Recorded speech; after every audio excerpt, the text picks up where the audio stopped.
Le chemin de la vision. Il faut que vous soyez capable de me dire tous les milieux que la lumière va traverser jusqu'au cerveau. Êtes-vous capable? On commence. Donc, au début, la lumière, elle traverse notre première partie bombée, la cornée. Ensuite, elle traverse notre milieu lumière aqueuse, où on a une partie liquide, puis qu'on a du glucose qui nourrit nos cellules autour.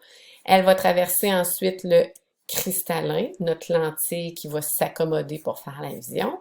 Ensuite, elle va aller dans le corps vitré, notre liquide qui donne la forme à l'œil, et l'image va se former à l'envers sur la rétine. Sur la rétine, on va avoir des photorécepteurs et nos photorécepteurs vont transformer notre lumière en influx nerveux. Fait que notre influx nerveux va passer par le nerf optique et notre nerf optique va envoyer l'information dans la zone du cerveau qui interprète la vision. Donc l'aire visuelle, c'est la région occipitale du cerveau. Bravo. Donc quand je veux voir, il faut que mon cristallin s'accommode. Il va changer sa forme. Quand je regarde des objets de loin, ma lumière arrive parallèle, ce qui fait que mon cristallin, il garde sa forme allongée et les rayons convergent jusqu'à la rétine. Tandis que quand je vois de près, ben là, pour que mon image se forme sur ma rétine, il faut que mon cristallin soit plus bombé et c'est les muscles ici qui vont ajuster le tout. Mais pour ça, il faut comprendre le principe des lentilles. Il faut savoir que la lumière, quand elle traverse un milieu transparent, n'importe quel, que ce soit l'air, le verre ou l'eau, bien, elle est déviée, elle est réfractée, elle change sa direction et c'est ça qui fait que des lentilles qui sont en vitre vont faire converger mes rayons. Et dépendamment du milieu, bien, ça va dévier, ça va être réfracté différemment. Donc, il faut connaître les deux types de lentilles. On a les lentilles ça veut dire deux, convexes, bombées vers l'extérieur.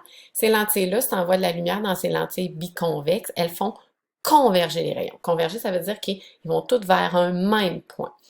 Tandis que la lentille biconcave, cave, creusée, elle a fait diverger les rayons. Diverger, ça veut dire que ça s'en va dans des directions différentes. Donc, quand nos opinions divergent, ben, ça s'en va dans des directions opposées. Les anomalies de la vision vont être corrigées justement par des lentilles. Donc, il y a plein d'anomalies, mais en fait, si ton œil est correct, si tu vois bien de proche, de loin, on va dire que ton œil est hémétrope. Si tu as des troubles de la vision, ben on va les voir ensemble. Ça peut être la myopie, l'hypermétropie, la presbytie, l'astigmatisme, etc. On commence avec la myopie. La myopie, c'est quand tu as de la difficulté à voir les objets de loin, les objets éloignés. Donc, ce qui arrive, c'est que les rayons lumineux arrivent parallèles vu qu'ils sont de loin. Ton cristallin fait converger les rayons, mais ça converge en un point qui est avant ta rétine. Fait que l'image qui est formée sur la rétine, elle est floue. Et pourquoi? Ça peut être causé par plein de choses, dont, entre autres, un globe oculaire qui est trop long. Fait que la rétine, elle devrait peut-être arriver ici, mais plus loin. Okay? La myopie, c'est souvent héréditaire, mais maintenant, de plus en plus, on a des cas d'enfants jeunes qui sont myopes. Pourquoi? Parce qu'on regarde beaucoup les écrans. Et là, notre œil s'habitue de plus en plus à regarder de proche, donc notre cristallin est de plus en plus bombé et il y a de la misère à devenir moins bombé pour regarder de loin. D'où beaucoup plus d'enfants myopes chez les optométristes. Donc, comment on va faire pour corriger la myopie? Nos rayons arrivent parallèles et convergent trop de bonne heure. L'image se fait trop tôt. Donc, on voudrait qu'il aille un peu plus loin. Donc, il faudrait quelque chose qui nous fasse diverger les rayons. Donc, on va utiliser une lentille biconcave. Et la lentille biconcave, on vient de le voir, elle fait diverger les rayons. Donc, ici, tu le vois, là, les rayons ils passent à travers la lentille rouge, le deuxième schéma rouge. Donc, vu qu'ils sont divergés, bien là, quand le cristallin les fait converger, ça arrive exactement sur la rétine au lieu d'arriver ici. Deuxième trouble de vision, l'hypermétropie, c'est le contraire. C'est quand on a de la misère d'avoir de proches, les objets rapprochés. Et là, c'est dû à quoi? Mais c'est le contraire aussi. C'est un globe oculaire, au lieu d'être trop long, c'est un globe oculaire qui est trop court. Fait que mon image, elle se forme en arrière, comme de ma rétine. Quand elle se forme sa rétine, elle est floue. C'est aussi l'hypermétropie, c'est héréditaire. Et c'est que c'est ça, le cristallin, il y a de la misère à faire converger mes rayons. Comment on va faire pour le régler? Donc, mes rayons lumineux arrivent, mais ils convergent trop loin. Fait que je voudrais faire converger plus vite. Donc, je vais utiliser une lentille biconvexe. Et ma lentille biconvexe, elle fait converger mes rayons. On le voit pas, là, mais un petit peu plus ici. Et ce qui fait que là, ça arrive sur la rétine. La presbytie, en fait, c'est un synonyme de hypermétropie. Donc, tu as de la difficulté à voir de proche, mais là, c'est pas dû à cause d'une malformation génétique ou de l'hérédité, c'est dû à l'âge. Fait que si tu as l'âge honorable de Madame Veilleux ou comme peut-être tes parents, euh, ils ont de la presbytie, ils ont de la misère à voir de proche. Pourquoi? Ben, c'est que mon cristallin, ça fait des années qui s'accommode, qui augmente, qui rapetisse. Fait que là, les petits muscles ont plus de misère à le faire bomber pour voir de proche. Fait qu'on a une difficulté d'accommodation. Fait que c'est la même correction que l'hypermétropie, on va mettre des lentilles biconvexes. Ensuite, tu as peut-être déjà entendu parler de l'astigmatisme. L'astigmatisme, c'est que tu as de la misère à voir les choses droites. Tu peux avoir un petit degré d'astigmatisme ou beaucoup, et ça peut être causé par deux choses. Soit que ton cristallin, il n'est pas biconvexe parfait, donc c'est pour ça que tu vois croche, ou encore ça peut être ta cornée qui est irrégulière. C'est pour ça que tu es astigmatiste aussi. On appelle ça des fois œil en ballon de football pour l'astigmatisme. C'est que ça, je viens de te l'expliquer. L'autre trouble de vision que tu peux avoir, c'est la cataracte. Hein? On se rappelle ici, la zone ici, ça s'appelle la pupille. Et normalement, c'est un trou qui fait voir ton cristallin qui est transparent, fait que tu ne le vois pas. Mais la cataracte, ça fait que ça s'opacifie. Qu'est-ce qui s'opacifie? L'opacification du cristallin. Et ça vient avec l'âge. Et ce que tu peux faire, c'est avoir une chirurgie, un peu comme mon chum a eu.